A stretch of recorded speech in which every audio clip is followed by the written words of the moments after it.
Halo kawan-kawan, dalam video ini kita akan membahas beberapa tokoh terkenal yang dikenal luas hingga sekarang. Siapa saja mereka, dan apa yang membuat mereka begitu berpengaruh. Mari kita mulai videonya.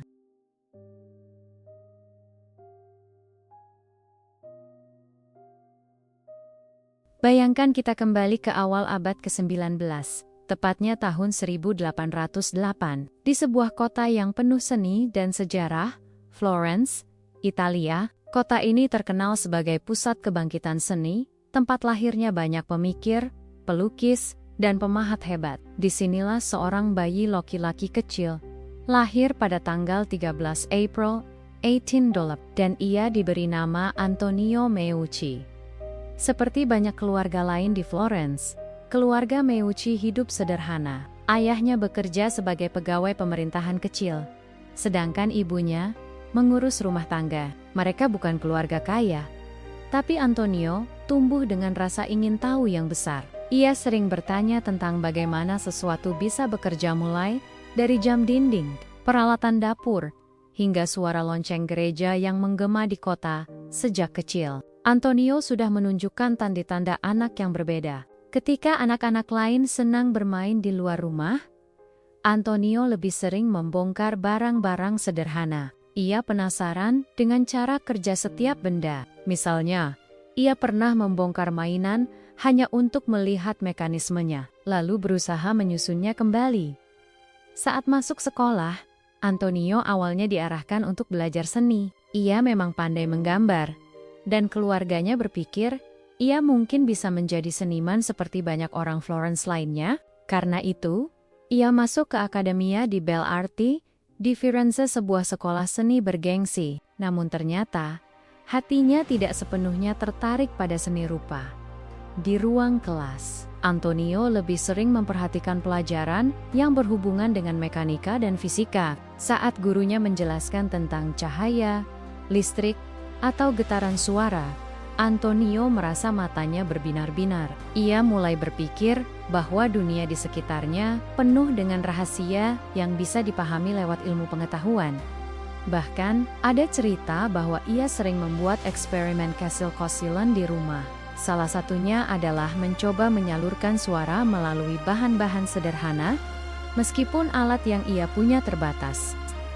Seorang anak remaja di awal tahun 1800, sudah penasaran dengan bagaimana suara bisa bergerak dari satu tempat ke tempat lain.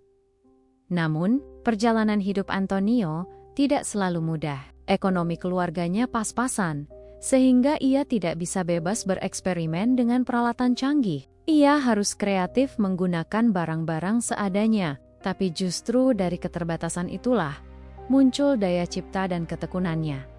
Kehidupan di Florence pada masa itu juga penuh dengan perubahan. Italia belum bersatu sebagai satu negara, berbagai wilayah masih terpecah, dan suasana politik kadang tegang. Namun, semua itu tidak menyurutkan semangat Antonio untuk belajar. Ia merasa bahwa dengan ilmu pengetahuan, ia bisa memberikan sesuatu yang berarti, tidak hanya untuk dirinya sendiri, tetapi juga untuk orang banyak. Antonio muda adalah sosok yang penuh rasa ingin tahu, kreatif, dan gigih. Semua pengalaman masa kecilnya hidup sederhana, rasa ingin tahu yang besar, serta kecintaannya pada eksperimen menjadi fondasi penting yang suatu hari akan menuntunnya menemukan sesuatu yang mengubah dunia. Telepon. Setelah tumbuh besar di Florence, dengan rasa ingin tahu yang tak pernah padam, Antonio Meucci akhirnya melangkah ke tahap baru dalam hidupnya. Ia masuk ke Accademia di Belle Arti di Firenze, sebuah akademi seni terkenal di Italia. Sekilas, masuk ke sekolah seni ini mungkin terasa wajar, karena Florence sejak lama dikenal sebagai kota seni. Bayangkan, di kota itu ada jejak Michelangelo, Leonardo da Vinci, hingga Galileo. Jadi, wajar jika banyak anak muda diarahkan ke dunia seni dan kebudayaan. Begitu juga dengan Antonio. Di akademi, ia belajar menggambar, melukis, dan memahat. Namun, ada sesuatu yang berbeda. Ketika teman-temannya sibuk menggoreskan kuas di atas kanvas, atau memahat marmer, pikiran Antonio justru sering melayang ke hal-hal teknis. Bagaimana cahaya bisa dibiaskan, mengapa suara bisa terdengar berbeda saat berada di ruangan besar, bagaimana listrik, yang saat itu mulai menjadi bahan diskusi di kalangan ilmuwan, dapat mengalir dan digunakan untuk sesuatu yang berguna. Guru-gurunya menyadari bahwa Antonio punya bakat seni, tapi mereka juga melihat ada sesuatu yang lain dalam dirinya. Rasa ingin tahu ilmiah yang begitu kuat. Ia bukan hanya ingin menciptakan sesuatu yang indah untuk dipandang, tetapi juga sesuatu yang bisa berguna untuk kehidupan sehari-hari. Di sela-sela pelajaran seni, Antonio mulai mencuri waktu untuk membaca buku-buku tentang mekanika, kimia, dan fisika. Ia membenamkan diri dalam dunia sains yang pada masa itu masih berkembang pesat. Ia belajar tentang listrik statis, tentang eksperimen suara, dan mulai berhayal. Bagaimana jika suatu hari manusia bisa berkomunikasi jarak jauh tanpa harus bertatap muka? Saat itu, tentu ide seperti itu terdengar gila. Abad ke-19, awal belum mengenal telepon, radio, atau internet. Alat komunikasi tercepat hanyalah surat. Atau kalau ingin lebih praktis, orang harus berteriak sekuat tenaga. Tapi Antonio muda sudah membayangkan sesuatu yang lebih besar dari zamannya. Tak hanya itu, Antonio juga sering melakukan percobaan kecil. Ia membuat rangkaian sederhana dengan kabel, mencoba menghubungkan satu benda dengan benda lain, sekadar untuk melihat apakah ada energi yang bisa ditransmisikan. Meski alat-alatnya sederhana dan seringkali tidak berhasil, semangat eksperimentasinya terus menyala. Di masa inilah, Antonio mulai dikenal sebagai sosok yang tidak bisa diam. Ia selalu punya proyek kecil di tangannya, entah itu menggambar rancangan alat, mencoba membuat model mekanik, atau sekadar menanyakan hal-hal aneh yang membuat orang di sekitarnya bingung. Tapi satu hal yang jelas, Antonio Meucci mulai menapaki jalannya. Dari seorang siswa seni, ia bertransformasi menjadi seorang pemuda yang haus akan pengetahuan teknologi. Ia mungkin tidak tahu, tapi setiap lembar buku yang ia baca, setiap percobaan sederhana yang ia lakukan, adalah langkah-langkah kecil menuju sebuah penemuan besar yang akan mengubah dunia. Di Florence, kota seni yang penuh dengan karya agung, Antonio justru menemukan panggilannya di tempat lain. Dunia ilmu pengetahuan dan teknologi. Dari sinilah awal perjalanannya sebagai seorang penemu sejati dimulai. Tahun 1830-an, Antonio Meucci sudah tumbuh menjadi seorang pemuda penuh semangat. Ia punya rasa ingin tahu yang luar biasa, tapi juga punya mimpi besar, keluar dari Florence, menjelajah dunia, dan mencari peluang baru. Italia pada masa itu belum sepenuhnya makmur. Bagi seorang pemuda, dengan banyak ide seperti Antonio, dunia luar tampak lebih menjanjikan. Kesempatan itu datang pada tahun 1835, ketika Antonio ditawari pekerjaan sebagai teknisi panggung di sebuah teater besar di Havana, Kuba. Bayangkan, dari kota Florence yang penuh sejarah Eropa, ia kini harus berlayar jauh ke sebuah pulau di Karibia. Perjalanan ini bukan hanya sekadar pindah kerja. Bagi Antonio, ini adalah petualangan hidup baru. Sesampainya di Havana, Antonio disambut suasana yang berbeda. Kota pelabuhan yang ramai, dengan campuran budaya Spanyol, Afrika, dan lokal Karibia. Teater tempatnya bekerja, yang bernama Teatro Tak N, adalah salah satu yang termegah di Amerika Latin saat itu. Tugas Antonio adalah memastikan sistem panggung dan perlengkapan teknis berjalan lancar. Disinilah bakat Antonio sebagai teknisi benar-benar bersinar. Ia tidak hanya memperbaiki alat-alat yang rusak, tapi juga sering membuat solusi baru agar pertunjukan bisa berjalan lebih baik. Salah satu yang paling menarik adalah ketika ia merancang sistem komunikasi suara sederhana di teater besar seperti itu. Sutradara atau pengatur lampu sering kesulitan memberi instruksi ke panggung. Antonio lalu membuat sebuah alat dari kawat dan corong sederhana yang bisa menghantarkan suara dari satu ruangan ke ruangan lain. Meski primitif, Alat ini sebenarnya adalah bentuk awal dari apa yang kelak dikenal sebagai telepon. Bayangkan betapa mengejutkannya hal itu pada masa itu, suara yang bisa berjalan melalui kabel, tanpa perlu berteriak. Bagi Antonio, ini bukan hanya trik teknis untuk teater, ini adalah gagasan besar. Jika suara bisa dikirim dalam jarak dekat, mengapa tidak untuk jarak jauh? Namun, seperti biasa, hidup Antonio tidak selalu mulus. Di Kuba, ia harus bekerja keras dan beradaptasi dengan lingkungan baru. Bahasa, budaya, bahkan iklim, berbeda dari tanah kelahirannya di Italia. Tapi justru, dari perantauan ini, pikirannya makin terbuka. Ia melihat dunia luar, bertemu orang-orang baru, dan semakin yakin bahwa ilmu pengetahuan bisa membawa perubahan besar. Kuba menjadi titik penting dalam hidup Antonio Meucci. Dari pekerja panggung sederhana, ia perlahan berubah menjadi seorang penemu yang serius. Ia menemukan ide-ide baru, dan disinilah ia pertama kali membuktikan bahwa suara manusia bisa ditransmisikan melalui kabel. Sebuah langkah kecil yang kelak akan mengubah dunia komunikasi selamanya. Setelah beberapa tahun bekerja di Havana, Kuba, Antonio Meucci mulai merasa waktunya untuk mencari kehidupan baru. Ia sudah belajar banyak, mengasah kemampuan teknis, bahkan menemukan ide-ide besar tentang komunikasi suara. Tapi di balik semua itu, ada keresahan. Peluang di Kuba terasa terbatas, dan ia ingin mencari tempat di mana mimpinya bisa tumbuh lebih besar. Keputusan besar itu datang pada tahun 1850, bersama istrinya, Esther. Antonio meninggalkan Kuba dan berlayar menuju Amerika Serikat. Bayangkan perjalanannya dari Eropa ke Karibia, dan kini ke negeri yang saat itu sedang tumbuh sebagai tanah harapan bagi jutaan imigran. Mereka menetap di Staten Island, New York, sebuah wilayah yang masih sederhana, jauh dari keramaian Manhattan. Kehidupan awal di sana tidaklah mudah. Antonio bukan datang sebagai orang kaya atau ilmuwan besar, melainkan sebagai seorang imigran yang harus berjuang dari nol. Ia bekerja keras demi menghidupi keluarganya. Kadang ia menjadi teknisi, kadang buruh harian, bahkan kadang hanya mengandalkan kerja kecil-kecilan. Sementara itu, kondisi ekonomi mereka sering pas-pasan. Istrinya, Esther, pun harus ikut berhemat, bahkan menjual barang-barang berharga untuk sekadar bertahan. Namun, meski hidup sulit, ada satu hal yang tidak pernah padam. Semangat eksperimen Antonio. Di rumah kecil mereka di Staten Island, Antonio mengubah sebagian ruang menjadi semacam bengkel sederhana. Dengan alat seadanya, kawat, baterai, dan barang-barang bekas. Ia terus mencoba mewujudkan idenya tentang komunikasi suara. Bayangkan suasana itu.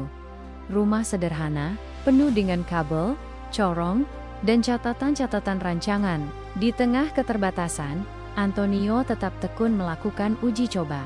Seolah-olah yakin bahwa suatu hari temuannya akan bermanfaat bagi banyak orang. Tapi tentu saja, hidup sebagai imigran di Amerika tidak hanya soal eksperimen. Antonio juga menghadapi tantangan sosial. Bahasa Inggrisnya terbatas.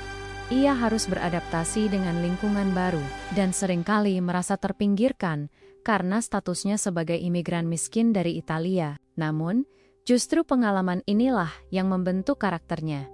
Gigih, pantang menyerah, dan tidak mudah putus asa. Kedatangan Antonio di Amerika menjadi babak baru dalam hidupnya. Jika di Florence, ia belajar dasar seni dan ilmu. Di Kuba, ia menemukan ide tentang transmisi suara. Maka di Amerika inilah, ia benar-benar mulai membangun penemuan besar yang akan dikenang dunia, meski belum ada yang tahu. Di rumah kecil di Staten Island itu, sedang lahir cikal bakal, sebuah alat yang kelak mengubah cara manusia berkomunikasi, telepon. Hidup Antonio Meucci di Staten Island, New York, berjalan dengan penuh perjuangan. Sebagai imigran miskin, ia harus bekerja keras demi memenuhi kebutuhan sehari-hari. Namun di balik semua itu, ada satu orang yang selalu menjadi pusat hidupnya. Istrinya, Esther. Esther adalah pendamping setia Antonio sejak awal. Bahkan ketika mereka soma-suma harus meninggalkan tanah kelahiran dan hidup Opason di negeri orang. Tapi, takdir berkata lain. Di Amerika, kesehatan Esther mulai memburuk. Ia jatuh sakit, dan penyakitnya membuatnya sulit bergerak. Sering harus berbaring di tempat tidur untuk waktu yang lama. Bagi Antonio, ini adalah pukulan berat. Bayangkan, ia harus bekerja di luar rumah demi mencari nafkah. Tapi di sisi lain, hatinya selalu khawatir dengan keadaan istrinya. Yang paling membuatnya sedih adalah mereka tidak bisa selalu berkomunikasi dengan mudah. Rumah mereka tidak besar, tapi tetap saja, jika Antonio berada di bengkel kecilnya di lantai bawah atau di ruangan lain, ia tidak bisa langsung mendengar suara istrinya. Kadang Esther membutuhkan sesuatu, tapi tak bisa berteriak keras. Situasi ini membuat Antonio berpikir keras. Bagaimana caranya agar saya bisa mendengar suara istri saya meskipun berada di ruangan lain? Dari rasa cinta dan kepedulian itulah lahir sebuah ide besar. Antonio mulai merancang sebuah alat yang bisa menyalurkan suara melalui kabel. Ia bereksperimen dengan kawat, corong, dan baterai sederhana. Hasilnya adalah prototipe awal yang ia sebut teletrofono. Bayangkan momen itu. Di kamar tidur Esther, ada sebuah corong sederhana yang dihubungkan dengan kabel menuju ruang kerja Antonio. Ketika Esther berbicara dengan suara pelan, suaranya bisa terdengar di ruangan lain melalui kabel itu. Bagi orang lain mungkin terlihat seperti mainan aneh. Tapi bagi Antonio dan istrinya, alat itu adalah penyelamat. Sekarang, meskipun sakit, Esther bisa memanggil suaminya kapan saja, hanya dengan berbicara ke corong itu. Antonio pun bisa menenangkan hatinya, karena ia tetap bisa mendengar suara istrinya, meski sedang sibuk di ruang kerja. Inilah titik penting dalam sejarah. Dari kebutuhan sederhana seorang suami yang ingin tetap dekat dengan istrinya yang sakit, lahirlah cikal bakal telepon modern. Tanpa sadar, Meucci sedang membuka jalan bagi revolusi komunikasi dunia. Yang menarik, ide besar ini lahir bukan dari laboratorium canggih atau universitas besar, melainkan dari sebuah rumah kecil sederhana, dari cinta seorang suami terhadap istrinya. Namun, kisah ini juga mengingatkan kita pada sesuatu yang mendalam. Banyak penemuan besar dalam sejarah manusia justru lahir dari kebutuhan pribadi yang sangat manusiawi. Dan bagi Antonio Meucci, cinta dan kepeduliannya kepada Esther adalah sumber inspirasi terbesar. Setelah berhasil membantu istrinya berkomunikasi dari kamar ke ruang kerja, Antonio Meucci semakin yakin idenya tentang teletrofono bukan sekadar alat rumah tangga sederhana. Ia mulai membayangkan sesuatu yang jauh lebih besar, alat yang bisa memungkinkan manusia berbicara satu sama lain dari jarak jauh, tanpa harus berada dalam ruangan yang sama. Bayangkan suasana rumah kecil Meucci di Staten Island. Meja kerjanya penuh dengan gulungan kawat, baterai sederhana potengan kayu, dan corong dari logam. Meski terlihat berantakan, bagi Antonio, setiap benda itu adalah potongan puzzle yang perlahan-lahan akan membentuk gambaran besar. Ia melakukan percobaan demi percobaan. Kadang berhasil, kadang gagal total. Suara yang dikirim seringkali terdengar samar, pecah, atau bahkan tidak terdengar sama sekali. Namun, Meucci tidak pernah menyerah. Ia terus mengutak-atik desainnya, mengganti jenis kawat, mencoba bentuk corong yang berbeda, hingga bereksperimen dengan cara menyalurkan getaran suara melalui listrik pelan-pelan. Ia menemukan bahwa getaran suara manusia bisa diubah menjadi getaran listrik, lalu ditransmisikan melalui kabel, dan akhirnya kembali diubah menjadi suara di ujung lain. Inilah prinsip dasar dari telepon modern. Meucci mulai menunjukkan temuannya kepada teman-temannya. Bayangkan reaksi mereka ketika pertama kali mendengar suara seseorang keluar dari corong sederhana di ujung kabel. Di abad ke-19, hal seperti itu terasa seperti sihir. Banyak yang terkejut, tidak percaya, bahkan menganggapnya mustahil. Tapi Meucci tahu, ia sedang berada di jalur yang benar. Yang membuat penemuannya istimewa adalah motivasinya. ia tidak menciptakan teletrofono demi ketenaran atau uang, melainkan karena kebutuhan nyata, komunikasi dengan istrinya yang sakit. Tapi setelah melihat potensi alat ini, ia mulai bermimpi lebih jauh. Bagaimana jika suatu hari orang bisa berbicara dari satu kota ke kota lain? Bagaimana jika jarak tidak lagi menjadi penghalang? Sayangnya, ada satu masalah besar. Uang. Meucci hidup miskin.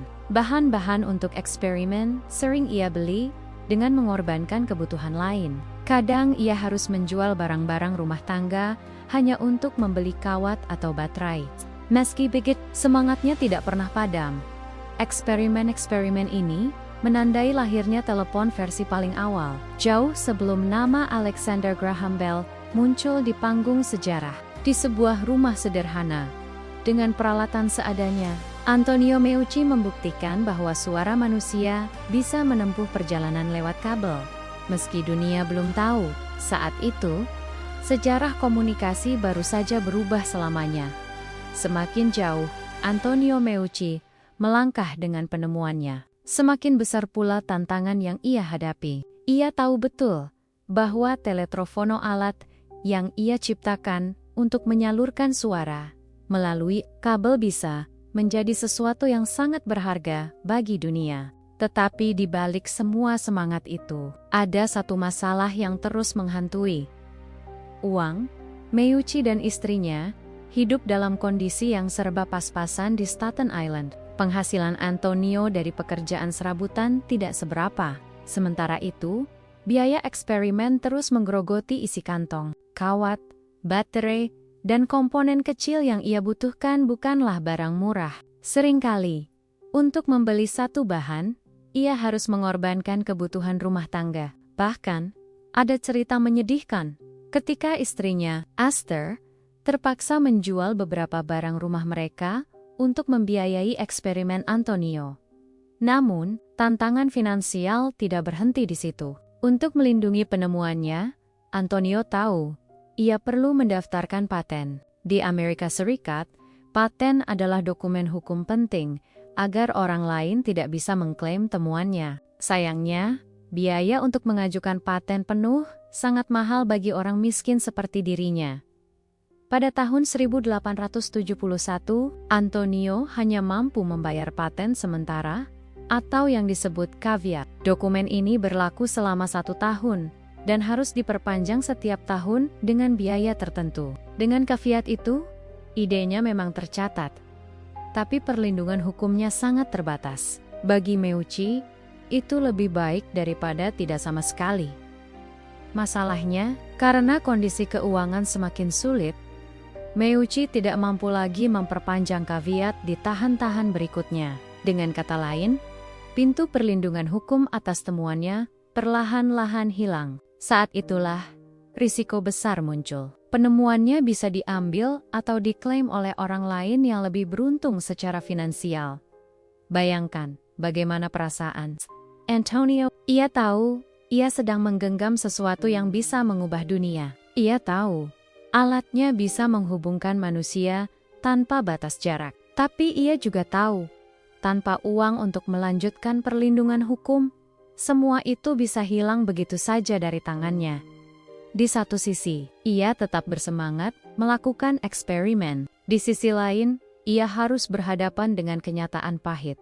Kemiskinan yang terus mengekang langkahnya. Hidupnya adalah pertarungan sehari-hari antara visi besar dan realita keras.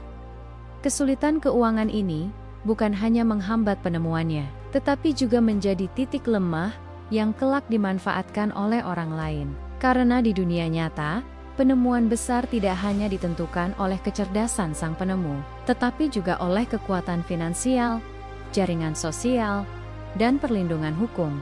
Dan itulah yang tidak dimiliki Antonio Meucci. Di balik meja eksperimennya yang sederhana, dengan kawat-kawat berserakan dan catatan yang penuh coretan, Meucci sebenarnya sudah menulis sejarah. Namun, tanpa dana yang cukup, sejarah itu perlahan-lahan siap direbut oleh orang lain.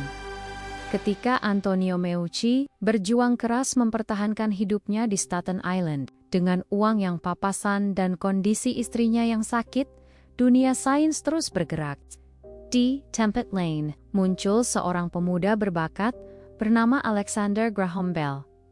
Bell lahir di Skotlandia dan kemudian pindah ke Amerika. Ia berasal dari keluarga yang cukup mapan dengan pendidikan yang baik. Ayahnya adalah seorang ahli dalam bidang foneti ilmu tentang suara dan ucapan manusia. Jadi sejak kecil, Bell sudah terbiasa dengan diskusi tentang bagaimana suara bekerja.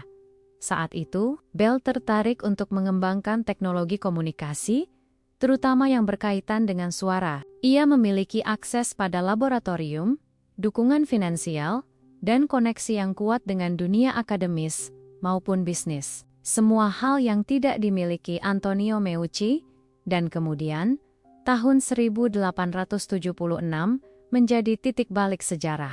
Alexander Graham Bell mendaftarkan paten telepon dunia. Sebuah alat baru diumumkan. Manusia bisa berbicara jarak jauh dengan bantuan kabel, seolah-olah jarak tak lagi menjadi penghalang. Penemuan ini langsung mendapat perhatian besar. Bayangkan, di era di mana komunikasi tercepat hanyalah telegram berbasis kode Morse, tiba-tiba ada alat yang memungkinkan kita mendengar suara orang lain secara langsung. Bagi masyarakat abad ke-19, ini seperti sulap. Bell pun dengan cepat menjadi terkenal. Ia dielu-elukan sebagai penemu telepon, menerima penghargaan, dan bahkan berhasil membangun perusahaan besar yang kelak dikenal dengan nama Bell Telephone Company. Dari sinilah lahir industri telekomunikasi raksasa yang mengubah dunia. Tapi bagaimana dengan Antonio Meucci? Meucci mendengar kabar ini dengan hati yang hancur. Ia sadar bahwa apa yang didaftarkan Bell bukanlah ide baru. Itu adalah sesuatu yang sudah ia kerjakan bertahan-tahan sebelumnya. Ia bahkan telah membuat prototipe sederhana dan mendaftarkan caveat di tahun 1871, 5 tahun sebelum paten Bell muncul. Ada cerita yang lebih menyakitkan. Meucci pernah mencoba menawarkan penemuannya kepada sebuah perusahaan telegraf besar di Amerika, yaitu Western Union. Ia mengirimkan dokumen dan prototipe alatnya. Namun, dokumen itu hilang di perusahaan, dan prototipenya entah kemana. Bertahun-tahun kemudian, teknologi yang sangat mirip dengan rancangan Meucci justru muncul lewat paten Bell. Meucci mencoba melawan. Ia menggugat Bell ke pengadilan. Namun, bagaimana mungkin seorang imigran miskin bisa berhadapan dengan pemuda yang didukung investor kaya dan pengacara-pengacara hebat? Perjuangannya seperti melawan gunung. Proses hukum berjalan panjang dan melelahkan. Tapi Meucci tidak pernah benar-benar menang. Bayangkan betapa pahit rasanya. Selama puluhan tahun, ia bekerja keras di rumah kecilnya, mengorbankan kesehatan dan ekonomi keluarga demi sebuah penemuan besar.